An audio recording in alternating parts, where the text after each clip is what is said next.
دوستو ایران کے لوگوں کے بارے میں اللہ کے رسول صلی اللہ علیہ وسلم نے یہ خاصیت پہلے ہی بتا دی تھی جو آج 2026 میں سچ ثابت ہو گئی۔ رسول اللہ صلی اللہ علیہ وسلم نے آج سے 1450 سال پہلے اہل فارس جو آج کا موجودہ ایران ہے، ان لوگوں کے بارے میں اللہ کے نبی نے ایسی بشارت بیان فرمائی تھی، ایسی خاصیت بتائی تھی جسے جاننے کے بعد آپ بھی حیران رہ جائیں گے۔ کیا آپ جانتے ہیں کہ جس قوم کو دنیا پابندیوں کے ذریعے جھکانے کی کوشش کر رہی ہے، اس کے بارے میں 1450 سال پہلے کائنات کے سب سے سچے انسان نبی کریم صلی اللہ علیہ وسلم نے کیا فرمایا تھا؟ آج دنیا کی نظریں ایران کی طاقت اور ان کی ذہانت پر ٹکی ہیں، لیکن یہ ذہانت اچانک نہیں آئی۔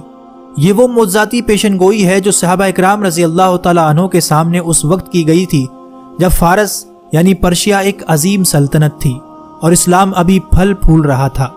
صحیح بخاری کی وہ حدیث یاد کریں جب حضور صلی اللہ علیہ وسلم نے حضرت سلمان فارسی کے کاندھے پر ہاتھ رکھ کر فرمایا تھا، اگر علم یا ایمان ثریا ستارے آسمان کی بلندیوں پر بھی ہوگا تو فارس کے بیٹے وہاں پہنچ کر اسے بھی حاصل کر لیں گے۔ یہ صرف ایک جملہ نہیں تھا بلکہ ایک قوم کے ڈی این اے کی خبر تھی۔ تاریخ گواہ ہے کہ امام بخاری ہوں یا امام مسلم ہوں یا بڑے بڑے مسلم سائنسدان، ان کی جڑیں اسی خطے سے تھیں۔ آج اگر ایران ٹیکنالوجی، میزائل پروگرام اور ایٹمی سائنس میں دنیا کی آنکھوں میں آنکھیں ڈال کر کھڑا ہے تو یہ اسی علمی پیاس کا تسلسل ہے جس کی خبر میرے آقا صلی اللہ علیہ وسلم نے صدیوں پہلے دی تھی۔ یہ حدیث آج کے اس صورتحال کو بیان کرتی ہے کہ اس خطے کے لوگ ذہنی طور پر قوی اور ارادے کے پکے ہوں گے، لیکن بات صرف ذہانت تک محدود نہیں۔ نبی صلی اللہ علیہ وسلم کی پیشن گوئیوں کے مطابق قیامت کے قریب مشرق کے اسی خطے خراسان سے ایک ایسی فوج نکلے گی جس کا راستہ دنیا کی کوئی سپر پاور نہیں روک سکے گی۔ یہ وہ فوج ہوگی جو حق کے ساتھ لڑے گی اور اپنے جھنڈے لا کر بیت المقدس کے اوپر گاڑ دے گی۔ آج کے 2026 کے موجودہ ایران کے حالات دیکھیں اور جامعہ ترمذی کی اس حدیث کو سنیں۔ جب عربوں کے بارے میں کچھ آیات نازل ہوئیں تو آپ صلی اللہ علیہ وسلم سے پوچھا گیا اگر عربوں کو ہٹا دیا گیا تو ان کی جگہ کون آئے گا؟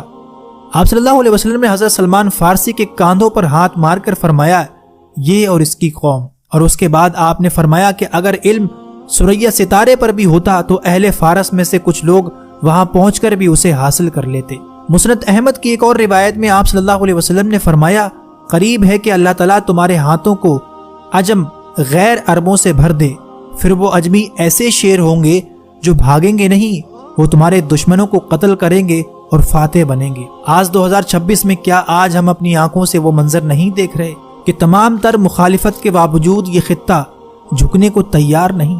دوستو یہ محض سیاسی خبریں نہیں ہیں، یہ وہ الہی اشارے ہیں جن سے ہمیں خبردار کیا گیا تھا۔ اللہ کے رسول نے فرمایا تھا کہ ایک وقت ایسا آئے گا کہ تم دیکھو گے مرنے والے کو یہ پتہ نہ ہوگا کہ اسے مارا کیوں جا رہا ہے اور مارنے والے کو یہ پتہ نہ ہوگا کہ وہ مار کیوں رہا ہے۔ یہ جنگی قتل و غارت، ٹیکنالوجی سے لیس آرمی، یہ سب قیامت سے پہلے کی خبردار کرنے والی نشانیاں ہی تو ہیں۔